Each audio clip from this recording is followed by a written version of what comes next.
Iran peringatkan negara-negara tetangga untuk tidak bergabung dengan perang ekonomi yang digagas Amerika Serikat.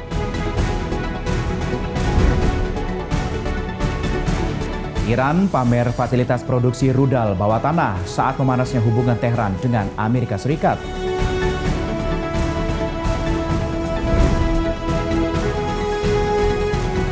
Pertandingan tarik tambang meriahkan ajang World Humanoid Robot Games di Beijing, Tiongkok.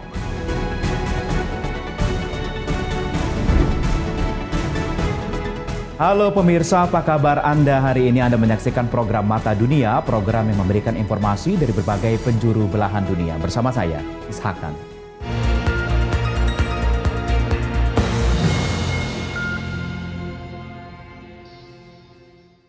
Informasi pertama pemirsa, Iran memperingatkan negara-negara tetangganya agar tidak bergabung dalam perang ekonomi yang dilancarkan oleh Amerika Serikat. Iran menegaskan negara membantu kampanye ekonomi Washington akan dianggap sebagai musuh. Iran peringatkan negara-negara tetangganya agar tidak ikut perang ekonomi digagas oleh Amerika Serikat. Jika ikut membantu, maka akan dianggap musuh. Peringatan ini disampaikan Sekretaris Dewan Keamanan Nasional tertinggi Iran, Mohsen Rezai, dalam wawancara dengan televisi pemerintah IRIB pada Sabtu 22 Agustus 2026. Rezai menegaskan Iran tidak ingin memperluas konflik, namun negara-negara memilih berpihak kepada Amerika Serikat dan akan menghadapi tindakan dari Tehran. Rezai menjelaskan Iran akan menempuh 3 tahap. Pertama, bernegosiasi dengan negara tetangga. Kedua, mencoba memisahkan mereka dari pengaruh Amerika Serikat dan pendekatan diplomatis. Namun jika upaya tersebut gagal, Iran menegaskan akan bertindak.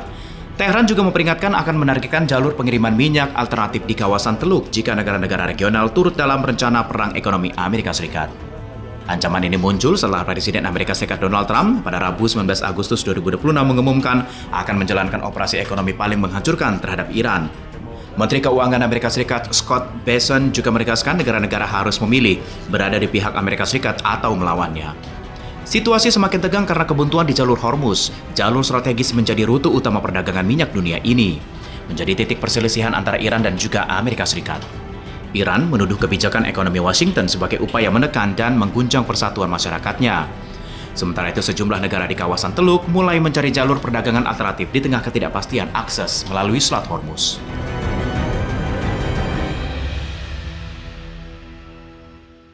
Di lain itu, Iran juga akan mengancam akan memberikan balasan seperti gempa jika Amerika Serikat memperketat tekanan ekonomi terhadap Tehran.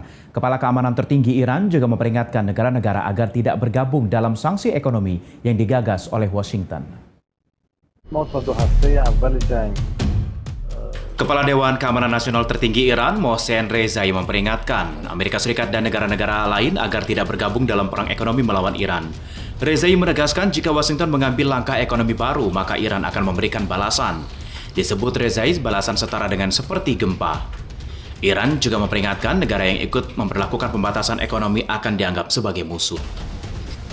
Tehran mengaku akan lebih dulu membuka jalur dialog, namun mengancam akan menyerang kepentingan negara yang tetap menerapkan pembatasan. Rezai juga mengancam kepentingan komersial Amerika Serikat termasuk perusahaan minyak yang beroperasi di sekitar Iran.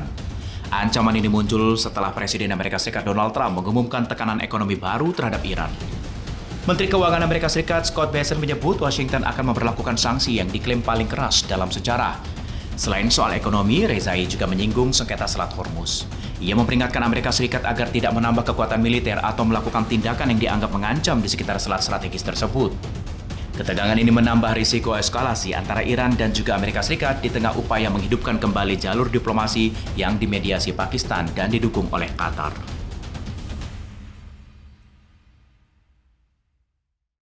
Ya, di tengah ketegangan dengan Amerika Serikat, Iran memamerkan kemampuan industri pertahanannya. Kepala Staf Angkatan Bersenjata Iran meninjau fasilitas produksi rudal bawah tanah yang lokasinya dirahasiakan. Kepala Staf Angkatan Bersenjata Iran Mayor Jenderal Ali Abdullahi meninjau fasilitas produksi rudal bawah tanah pada Sabtu 22 Agustus 2026. Kunjungan ini dilakukan bertepatan dengan peringatan Hari Industri Pertahanan Nasional Iran. Abdullahi berkeliling di dalam fasilitas dan mendapat penjelasan dari pejabat Kementerian Pertahanan Iran. Lokasi fasilitas tidak diungkapkan. Abdullahi memuji kerja keras dan kemampuan industri pertahanan Iran. Ia menyebut produksi peralatan militer kini memiliki kemampuan dan kualitas lebih baik serta diproduksi dalam jumlah lebih besar. Kunjungan ini menjadi momen Teheran untuk menonjolkan kemampuan produksi senjata dalam negeri di tengah ketegangan yang masih berlangsung dengan Washington. Sebelumnya, Iran dan Amerika Serikat menandatangani Memorandum of Understanding di Islamabad pada pertengahan Juni 2026 dengan Pakistan dan Qatar sebagai pihak terlibat dalam mediasi. Kesepakatan ini memberi waktu 60 hari untuk mencapai penyelesaian akhir, namun batas waktu telah berakhir pada Senin 17 Agustus 2026 tanpa kesepakatan final. Langkah Iran memamerkan industri pertahanan menegaskan pesan Teheran bahwa kemampuan militer dalam negeri tetap menjadi prioritas di tengah ketidakpastian hubungan dengan Amerika Serikat. Hakim Federal Amerika Serikat membatalkan kebijakan pemerintah Donald Trump yang melarang penerbitan visa imigran dari 75 negara. Kebijakan ini dinilai bertentangan dengan undang-undang dan juga melampaui kewenangan Menteri Luar Negeri Marco Rubio. Hakim Pengadilan Distrik Federal di Manhattan, Janate Vargas, memutuskan kebijakan larangan visa imigran dari 75 negara bertentangan dengan hukum pada Jumat 21 Agustus 2026. Kebijakan diberlakukan pemerintah Trump sejak Januari 2026 menghentikan sementara penerbitan visa imigran dari hampir 40% negara di dunia. Pemerintah Amerika Serikat berdalih kebijakan ini bertujuan mencegah imigran masuk yang diperkirakan akan membebani program kesejahteraan dalam manfaat publik. Namun Hakim Vargas menilai penolakan visa seharusnya dilakukan berdasarkan kondisi individu pemohon. Di antaranya kondisi keuangan, usia, kesehatan, keterampilan, dan situasi keluarga. Menurut Vargas, petugas konsuler justru diarahkan untuk menolak permohonan visa berdasarkan negara asal pemohon. Meski pemohon mampu membuktikan dirinya dapat hidup mandiri, hakim menyebut hasil penolakan seakan sudah ditentukan sejak awal. Kebijakan ini berlaku untuk visa imigran termasuk bagi mereka yang hendak bergabung dengan keluarga atau bekerja di Amerika Serikat. Namun aturan ini tidak berlaku untuk visa non-imigran seperti visa turis dan pelajar. Vargas juga menilai kebijakan ini bertentangan dengan Undang-Undang Imigrasi tahun 1965 yang melarang diskriminasi berdasarkan kewarganegaraan dalam penerbitan visa. Daftar 75 negara mencakup wilayah Karibia, Afrika Sub-Sahara, Balkan, Timur Tengah, Asia Tengah hingga Asia Tenggara. Beberapa di antaranya merupakan mitra Amerika Serikat termasuk Yordania, Mesir, dan Georgia. Dalam kasus ini, sejumlah warga Amerika Serikat mengajukan gugatan karena kerabat mereka di Ghana, Jamaika, Guatemala, dan Ethiopia terhalang mendapatkan visa imigran. Pemerintah Amerika Serikat bisa mengajukan banding atas putusan ini. Kedua pihak diberi waktu hingga 11 September mengusulkan langkah penyelesaian visa perkara. Mata Dunia akan kembali usai jeda, tetaplah bersama kami.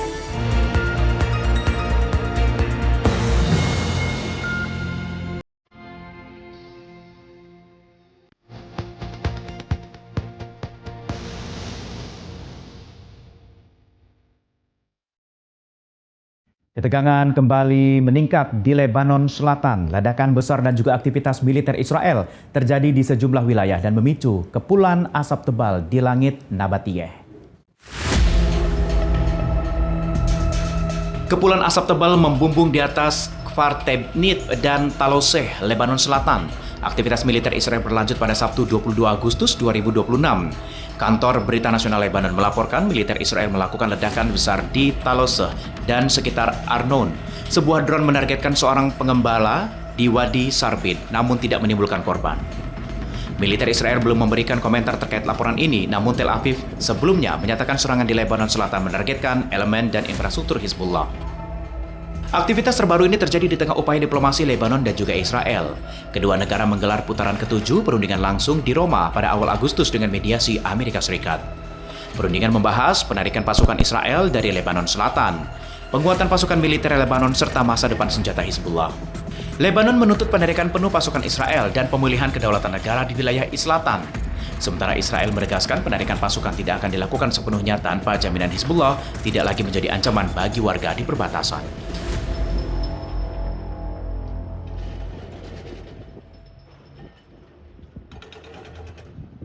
Serangan drone Israel di dekat Beit Jin, pedesaan Damaskus, Suriah ini menyebabkan satu warga sipil terluka. Sebuah kendaraan rusak parah setelah menjadi sasaran serangan.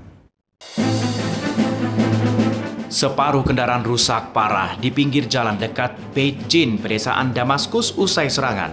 Sejumlah warga berkumpul di sekitar lokasi kejadian.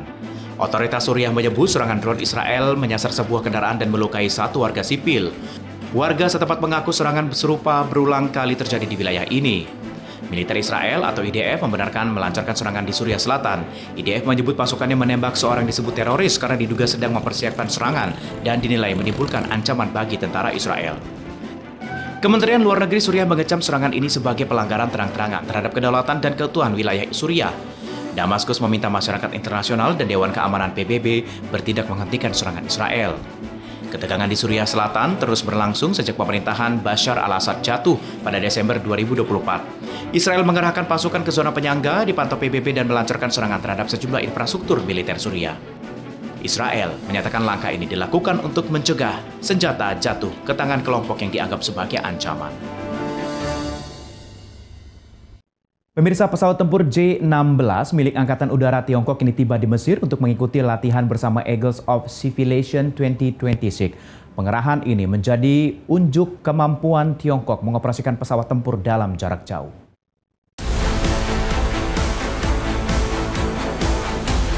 Sejumlah pesawat milik Angkatan Udara Cina atau PLAF tiba di Mesir pada Jumat 21 Agustus 2026 untuk mengikuti latihan militer bersama. Dua pesawat tempur J-16 diberangkatkan dari Cina dengan dukungan pesawat tanker Y-20A. Dalam perjalanan pesawat tanker Y-20A melakukan pengisian bahan bakar di udara kepada J-16, pesawat mendarat di pangkalan udara Mesir. Personel Cina membongkar peralatan dan mempersiapkan latihan.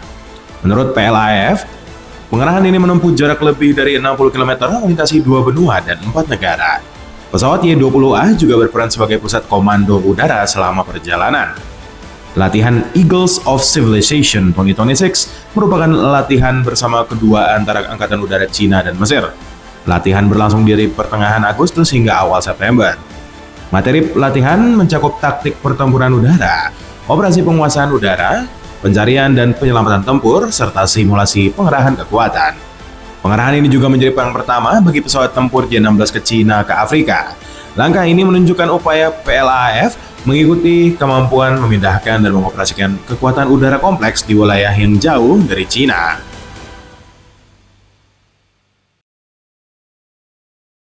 Aksi unjuk rasa pro dan kontra imigrasi mewarnai Barcelona, Spanyol. Kelompok sayap kanan ini menggelar demonstrasi anti-imigrasi, sementara ratusan aktivis ini menggelar aksi tandingan. Puluhan demonstran berkumpul di Plaza de Sant Jaume, Barcelona pada Sabtu 22 Agustus 2026. Mereka membawa bendera Spanyol dan membentangkan spanduk bertuliskan Remigration Saves Europe atau Reimigrasi Menyelamatkan Eropa. Aksi digelar kelompok sayap kanan Spanyol Reconquista sebagai bagian dari gerakan Pan-Europa Save Europe Act.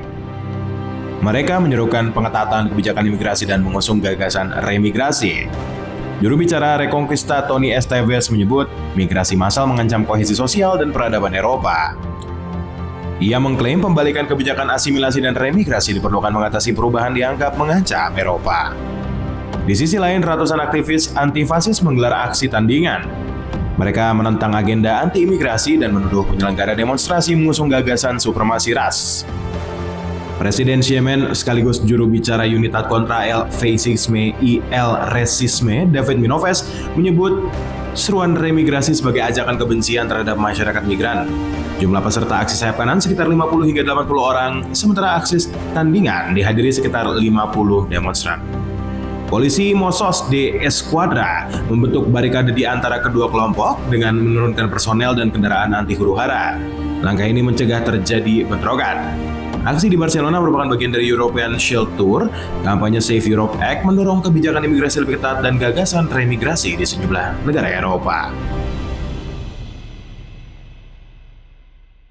Pemirsa, Norwegia berencana mempertahankan dukungan untuk Ukraina senilai 85 miliar kron Norwegia pada tahun 2027. Angka ini setara dengan 9,2 miliar dolar Amerika Serikat atau sekitar 162 triliun rupiah. Perdana Menteri Norwegia Jonas Gahr Store mengumumkan rencana penambahan dukungan terhadap Ukraina saat berkunjung ke Kyiv pada peringatan Hari Bendera Ukraina. Store menyebut dukungan Norwegia akan mencakup kebutuhan militer, sipil, dan kemanusiaan.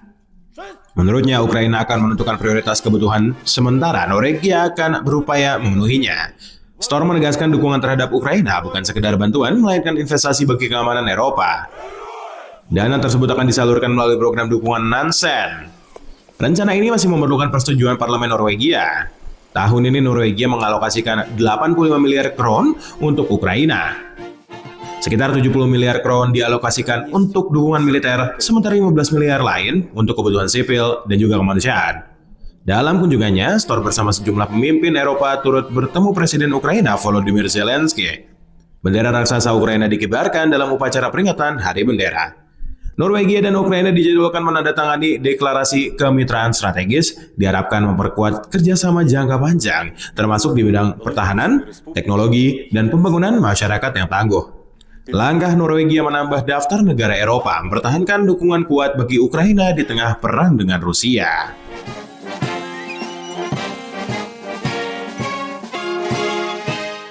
Informasi menarik lainnya akan kami hadirkan usai jeda, tetaplah bersama kami.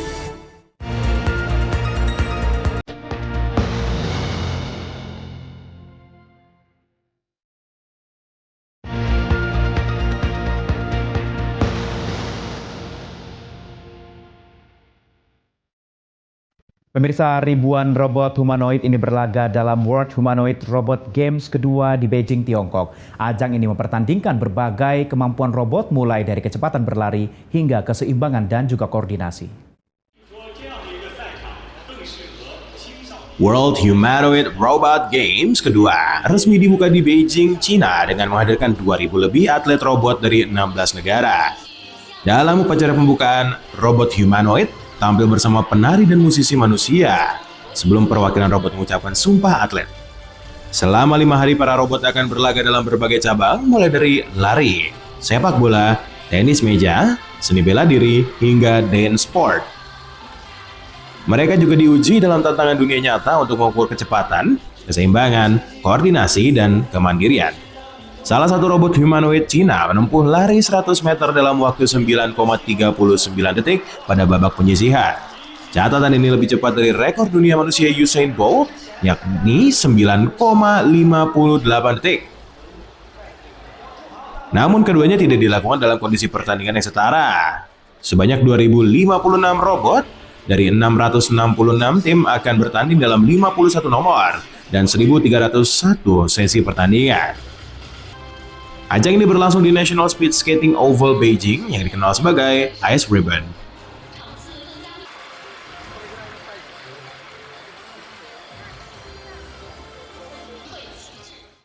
Pemirsa, pertandingan tarik tambang untuk pertama kali ini hadir dalam World Humanoid Robot Games di Beijing, Tiongkok. Ajang ini menjadi ujian kekuatan dan juga keseimbangan robot humanoid menghadapi tekanan tinggi. Robot-robot humanoid unjuk kekuatan dalam lomba tarik tambang menjadi cabang baru pada World Humanoid Robot Games kedua di Beijing. Puluhan robot saling menarik tali, sementara para teknisi menyempurnakan pengaturan mesin agar tetap stabil selama pertandingan. Pengembang Linkerbot menjelaskan kunci kemenangan terletak pada stabilitas torsi dan kekuatan pijakan kaki agar robot tidak kehilangan keseimbangan saat menerima tarikan yang besar. Tim lain juga menguji berbagai posisi tubuh dan kekuatan genggaman, karena tangan terlepas bisa menurunkan performa robot secara drastis. Selain mengandalkan tenaga, ajang ini juga menguji ketepatan gerak robot melalui tantangan membuka tutup botol dengan alat khusus. Kompetisi berlangsung dari 22 hingga 26 Agustus 2026, menghadirkan 665 tim dan 2056 robot dari 16 negara.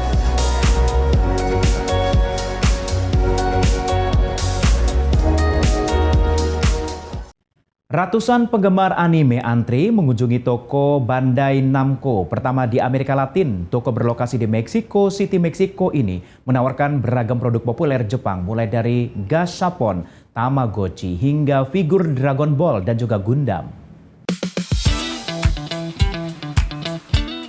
Antusiasme penggemar anime begitu terasa saat toko Bandai Namco pertama di Amerika Latin resmi dibuka di Mexico City, Meksiko. Ratusan pengunjung rela mengantre menjadi yang pertama menjelajahi toko tersebut. Toko ini menawarkan beragam produk dari waralaba populer Jepang termasuk Gashapon, Tamagotchi, Dragon Ball, Gundam, One Piece, dan Tamashii Nations. Para kolektor menyambut positif kehadiran toko ini. Mereka berharap toko Bandai Namco memudahkan penggemar mendapatkan produk dan figur selama ini yang sulit ditemukan di toko lokal maupun platform belanja daring. Kehadiran toko ini diharapkan bisa menekan harga produk koleksi selama ini menjadi kendala bagi para penggemar. Sebelum membuka toko permanen, Bandai Namco menguji antusiasme pasar Meksiko melalui Gundam-based pop-up store pada 2025. Pasar anime di Meksiko diperkirakan bernilai 546,1 juta dolar Amerika pada 2025 dan diproyeksikan menembus 1.655,8 juta dolar pada 2030. Pemirsa, Ethiopia ini adalah salah satu negara tertua di dunia terletak di kawasan tanduk Afrika. Negeri ini memiliki sejarah panjang sebagai pusat peradaban kuno, dikenal sebagai tanah asal manusia purba, sekaligus negara yang tidak pernah dijajah secara penuh. Seperti apa negara Ethiopia? Berikut tayangannya untuk Anda.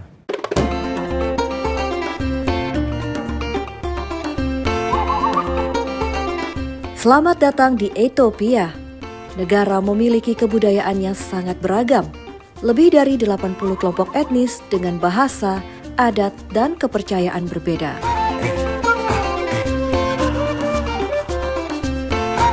Di Ethiopia, agama memainkan peran penting.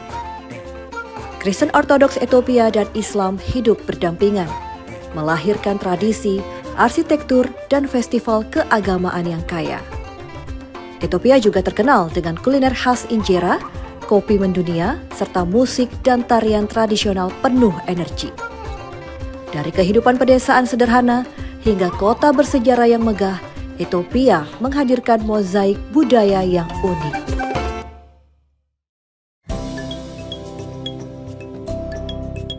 Di selatan Ethiopia terdapat Omofele, menjadi rumah bagi beragam suku seperti Mursi, Hamar, dan Karo.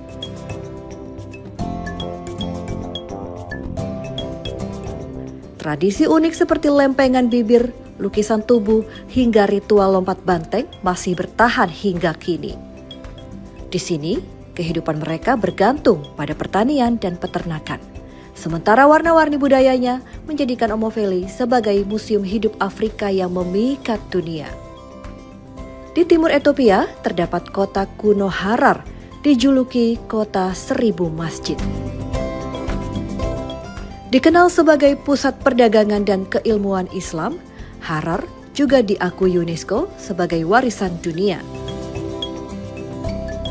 Uniknya, setiap malam warga memberi makan hyena liar.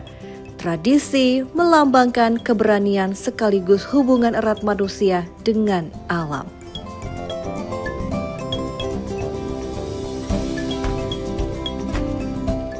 Di sebelah utara, kita akan melihat Lalibela, kota suci Kristen Ortodoks dengan 11 gereja batu monolitik abad ke-12. Dipahat langsung dari tebing, gereja-gereja ini menjadi simbol iman sekaligus mahakarya arsitektur dunia. Hingga kini, Lalibela masih menjadi pusat peziarahan besar saat Natal dan Epifani dan menjadikan sebagai jantung spiritual Ethiopia.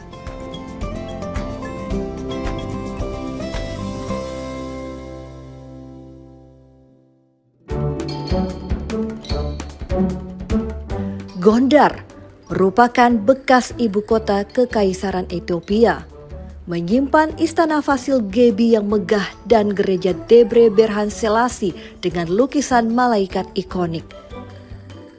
Festival Timkat setiap bulan Januari menghidupkan kota dengan prosesi suci dan perayaan rakyat. Gondar adalah kota yang memadukan kejayaan sejarah dengan kehidupan sehari-hari penuh kehangatan.